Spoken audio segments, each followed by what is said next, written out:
Hey, closet dwellers and closet busters. It is Friday. Yes, it is. Once again, Friday, and it's time for another uncloseted riff and rant.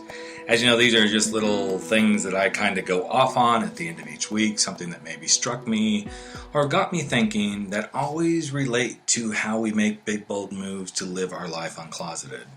And I was listening to a podcast, I don't remember, I want to say it was probably my good friend Jonathan Field's podcast, The Good Life Project, and there was something said about raw honesty. And I happened to be out walking and getting my morning exercise, doing a little walk run, and I stopped dead in my tracks because I was like, yeah, raw honesty.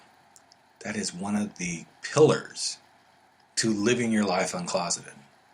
Because you see, when you get really raw and honest with yourself about what you want to do and how you want to be and how you want to show up in the world, then you can live your life uncloseted.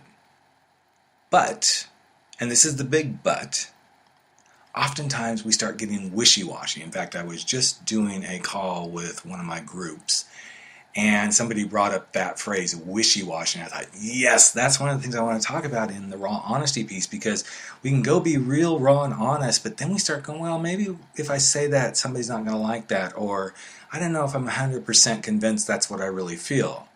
To be raw and honest, you can't be wishy-washy. You got to be focused. You got to be staying the course. You got to know this is who you are, and this is how you want to show up in the world. The other thing that happens is oftentimes when we get to that raw, honest place, we let others dictate what that raw honesty might look like. And I find that very difficult for me to be raw and honest when I'm worried about what others are going to think or how they want me to show up in the world. And what I discovered as I started thinking about, okay, this whole thing about what others think is I can't be honest. When I'm distracted by what others think, I cannot be raw and I can't be honest because I'm too concerned about being what everybody else wants me to be.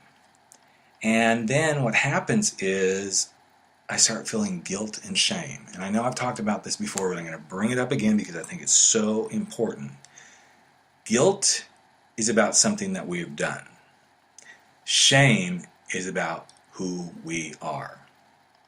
And if you can get past the guilt of doing something or having done something, then you can be really raw and honest. And if you can overcome the shame of who you are, you can be real raw and honest. So why am I talking about this? Because I think so many times we're afraid to be raw and honest with each other. Yet when we do it, and we do it well, then we get to the truth. Then we let go of guilt. Then we let go of shame. And the honest to God truth is the more raw and honest you can be, the more you inspire others to be raw and honest. How do I know this to be true?